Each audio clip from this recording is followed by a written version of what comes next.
तो मैं स्वागत करता हूँ आपका चैनल राहुल बिहार में। तो मैं उम्मीद करता हूँ कि आप लोग स्वस्थ होंगे और मस्त होंगे। तो हम आज लाए हैं क्लास 10 लेसन 1 यानी रासायनिक अभिक्रिया एवं समीकरण यानी केमिकल रिएक्शन एंड इक्वेशन। हम लोग ने फर्स्ट पार्ट देख चुका है, मतलब हम लोगों ने कुछ इसमें बेसिक कॉन्सेप्ट को क्लियर कर चुका है। आज हम देखेंगे सिलेबस के बारे में। अतः आप लोग ने अगर वीडियो पार्ट 1 नहीं देखा है क्लास 10 का तो डिस्क्रिप्शन में लिंक है, वीडियो जाकर पूरा देख ले। उसके बाद तो हम आज चलते हैं, अब आगे से पढ़ेंगे। जो हम लोग वीडियो जो आज किया जो देखा होगा उनको मालूम है कहाँ से पढ़ना है। तो आज देखते हैं हम लोग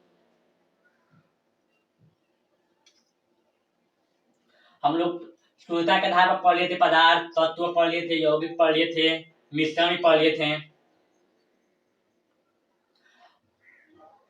आज हम लोग को पढ़ना है कुछ प्रमुख तत्वों के बारे में। प्रमुख तत्वों के बारे में हम लोग को पढ़ना है कि मतलब केमिस्ट्री जानने से पहले हम लोग कुछ तत्व कुछ एलिमेंट्स को मालूम चाहिए कि कम से कम कुल 118 तत्व हैं। तो उसमें से हमको केमिस्ट्री पढ़ने के लिए 10 बेसिक हमको कुछ 30 एलिमेंट यानी 30 तत्वों के नाम जानना जरूरी होगा। तो हम आज आप लोग के सामने कुछ एलिमेंट कुछ उनके संकेत और उनके संख्या को हम आप लोग के बोर्ड पर दिखा रहे हैं। तो पीरियोडिक टेबल यानी आवर्त सारणी का पहला तत्व होगा हाइड्रोजन, जिसका संकेत होता है H और परमाणु संख्या यानी एटॉमिक नंबर होता है A। हीलियम He यानी 2। इसी तरह यहाँ पे लिखा गया है 14 तक यानी सिलिकॉन यानी 14। अब ये सर याद करने में किस याद करें तो इसका पहला ही वर्ड है हाइड्रोजन यानी H माने संकेत आ जाएगा H होगा। एक बात है हीलियम यानी He, lithium Li, beryllium Be, boron B, carbon C यानी नाम से ही यानी पहला लेटर से ही इसका संकेत होता है और नंबर सीरियल वाइज होता है। तो ये यहाँ तक 14 तक यानी सिलिकॉन तक। कुछ आगे भी देखते हैं।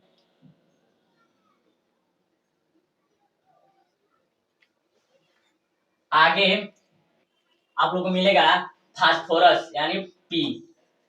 तो यहाँ पे क्या है परमाणु संख्या 15 और यहाँ तक लास्ट है यानी 30 यानी 30 यानी जिंक यानी Zn यानी 30।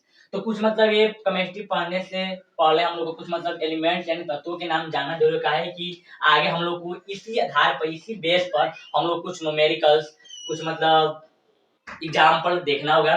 तो हमने इसलिए हमारा मेन पर्पस यही था कि हम आप लोग कुछ एलिमेंट्स कुछ तत्वों के नाम दिखा दें ताकि पढ़ने से बाद में आगे कोई दिक्कत ना हो। तो हम आज चलते हैं, अब आगे हम लोग पढ़ते हैं कि आगे हम लोग क्या देखना है।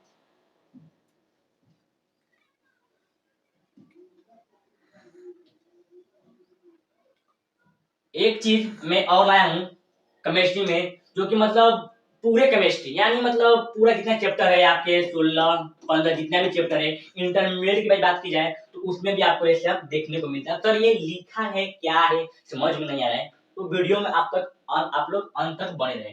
देखना यहाँ पे लिखा है 1 में यानी अब तुम लोग को मालूम है कि सर हम लोग मैथ में एक को बोलते हैं एक, इंग्लिश में 1 बोलते हैं ना। तो केमिस्ट्री में हम एक को क्या बोलते हैं? देखो यहाँ पे लिखा है मोनो, एक है क्या लिखा है मोनो यानी कहीं भी आपको दिखाई दे सी और ओ यानी एक एक अगर ओ हो केमिस्ट्री में एक ओ हो तो उसको कहते हैं कार्बन मोनोऑक्साइड। कार्बन सी मतलब कार्बन, अगर एक ओ है तो उसको क्या बोलेंगे मोनोऑक्साइड यानी कार्बन मोनोऑक्साइड।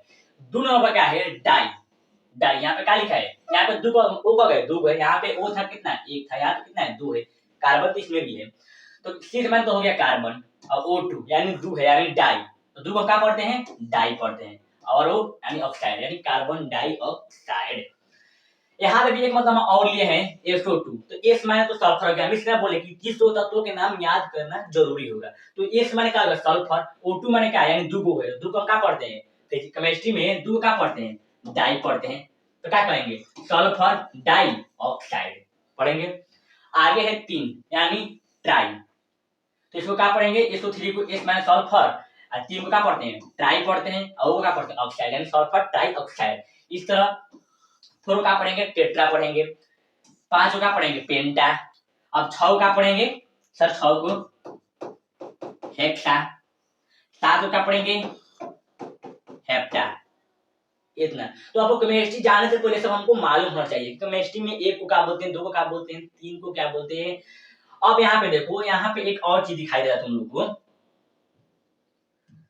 यहाँ पे ये दिया है। हम लोग मैथ में बोलते हैं इसको होल स्क्वायर, बोलते हैं ना कि मतलब इसका होल स्क्वायर, उसका होल स्क्वायर। और इसको सर क्या बोलते हैं केमिस्ट्री में, तो इसको बोलते हैं होल ट्वाइस। यानी अगर आपको इस पर दिखाई दे तब तो केमिस्ट्री में क्या बोलेंगे, होल स्क्वायर बोलेंगे, नहीं, इसको बोलेंगे Ca इंटू OH के होल ट्वाइस। यहाँ पे क्या लिखा है, होल ट्वाइस। अगर यहाँ पे ये भी है तो नाम है 3 है तो क्या बोलेंगे, होल थराइस। अब 4 क्या बोलते हैं, फोरे बोलते हैं, यानी 3 को क्या बोलेंगे, थराइस, और 2 को क्या बोलेंगे, ट्वाइस। ठीक है, तो इतना हम लोग जानेंगे। उम्मीद कर रहा हूँ तुम लोग को भी मतलब ये समझ में आया होगा। अब आगे चलते हैं कि आगे क्या है।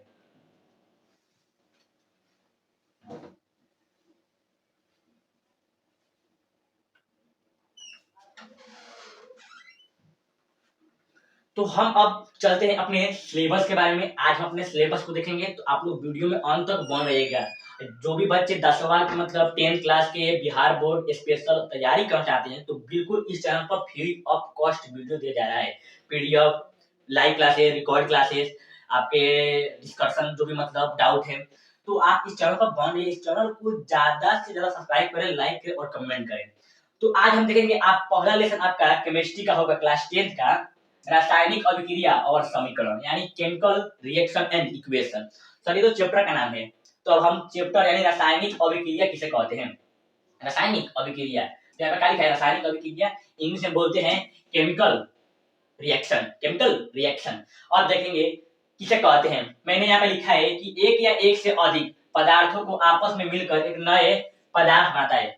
एक या एक से अधिक पदार्थ मिलकर क्या करेगा, एक नए पदार्थ बनाएगा, उसे हम क्या कहते हैं, रासायनिक अभिक्रिया कहते हैं। मैंने क्या बतलाया कि एक या एक से अधिक, कितना, एक या एक से अधिक। जैसे में मैंने एक तो ले लिया H, H माने क्या होता है, हाइड्रोजन, पहले ही बताया।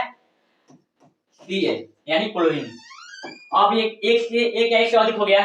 अब देखो ये क्या बनाएगा, नए पदार्थ बनाएगा। क्या बनाएगा, नए पदार्थ बनाएगा। देखो यहाँ पे क्या बना रहा है, नए पदार्थ क्या बनाएगा, HCl यानी हाइड्रोजन क्लोराइड। यहाँ पर हम ले दो तो H प्लस Cl बना कर रहा है HCl यानी हाइड्रोजन क्लोराइड। इसी को क्या कहते हैं, रासायनिक अभिक्रिया। क्या कहते हैं, रासायनिक अभिक्रिया। अब मैं उम्मीद करता हूँ कि आप लोगों को समझ में आया होगा। अब देखना, रासायनिक अभिक्रिया तो समझ गए। अब सर इधर वाले को क्या बोलते हैं, इधर वाला क्या बोलते हैं, दो पार्ट है ना, तीर के बाया साइड दाया साइड। बाया साइड वाले को बोलते हैं अभिकारक। क्या बोलते हैं, अभिकारक यानी रिएक्टेंट। क्या बोलते हैं, रिएक्टेंट। इसको बोलते हैं दाया साइड वाले को प्रोडक्ट, हिंदी में उत्पाद चाहे प्रतिफल। तो हम देखते हैं कि अभिकारक किसे कहते हैं और प्रोडक्ट किसे कहते हैं।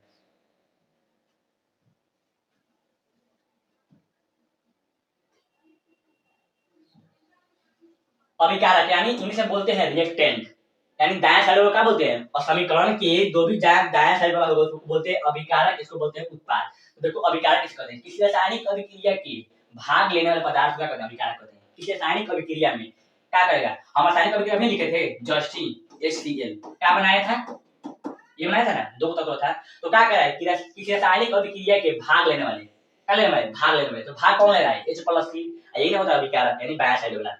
तो H प्लस C क्या हो गया, यही हो गया अभिकारक, यानी भाग कौन ले रहा है, H प्लस C ले रहा है। आगे देखेंगे उत्पाद,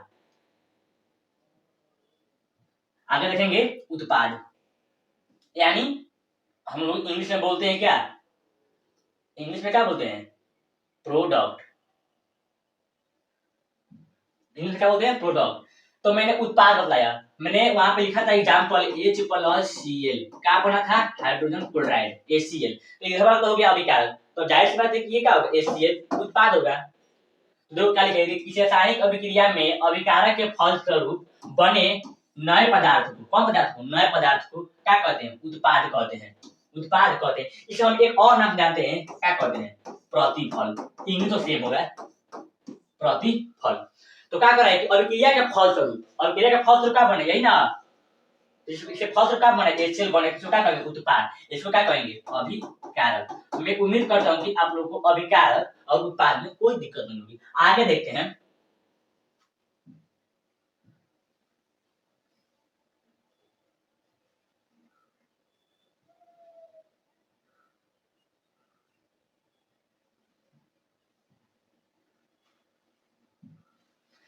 अब तो हम लोग पढ़ेंगे रासायनिक अभिक्रिया क्या है, अभिकारक क्या है, उत्पाद क्या है। अब तो रासायनिक अभिक्रिया का प्रकार, तो रासायनिक अभिक्रिया का प्रकार रसायन शास्त्र के आधार पर निम्न वर्गों में बांटा गया है, निम्न वर्गों में बांटा गया है। पहला है संयोजन अभिक्रिया, इसको इंग्लिश में बोलते हैं कॉम्बिनेशन रिएक्शन, कॉम्बिनेशन रिएक्शन। दूसरा है वियोजन या अपघटन अभिक्रिया, नाम एक होता है, इंग्लिश में बोलेगा डेकोपोजिशन रिएक्शन, डेकोपोजिशन रिएक्शन। तीसरा है विस्थापन अभिक्रिया, इंग्लिश में बोलते हैं डिस्प्लेसमेंट रिएक्शन, डिस्प्लेसमेंट रिएक्शन। चौथा नंबर है द्वि विस्थापन अभिक्रिया, इसको क्या बोलते हैं, डबल डिस्प्लेसमेंट रिएक्शन। दोनों का डिफिनेशन थोड़ा सा डिपोजिट का उल्टा होगा, आप लोग वीडियो में अंतर बन रही है। पांचवा है ऊष्माशोषी अभिक्रिया यानी एंडोथर्मिक रिएक्शन, एंडोथर्मिक रिएक्शन। छठा पे है ऊष्माक्षेपीय अभिक्रिया यानी एक्सोथर्मिक रिएक्शन। और 7 यानी सातवां नंबर है उपचयन एवं अपचयन। ये मतलब होता है अलग अलग, बट हमने एक ही में लिखा है, आप लोगों को पढ़ाएंगे हम अलग अलग। उपचयन एवं अपचयन अभिक्रिया यानी oxidation and reduction reaction, oxidation and reduction. आगे देखना लास्ट होता है बहुत प्रकार के, बट मैंने 8 लिया है, एग्जाम की दृष्टि से इतने ही क्वेश्चन आपको एग्जाम में देखने को मिलेगा, इससे बाहर नहीं मिलेगा, क्योंकि हमको मालूम, मैंने एग्जाम दे चुका हूँ। आगे देखना रेडॉक्स अभिक्रिया यानी रेडॉक्स रिएक्शन, इंग्लिश सेम होता है। तो ये था रासायनिक अभिक्रिया के प्रकार, निम्न होता है, मैंने 8 को लिया और 8 को बारी बारी से पढ़ेंगे। और आप लोग वीडियो में अंतर बन रही है, एग्जाम के दृष्टि से का मतलब बहुत इंपॉर्टेंट, एग्जाम में पूछ देता है कि सोलर मीडिया कैसे करते हैं, वियोजन क्या है, दो विस्थापन में अंतर बतलाइए। तो मतलब आप लोग वीडियो में बन रहिएगा, अंतर मैं सारे को मतलब सीरियल बाय सीरियल हम पढ़ाएंगे। तो मतलब हम आप बस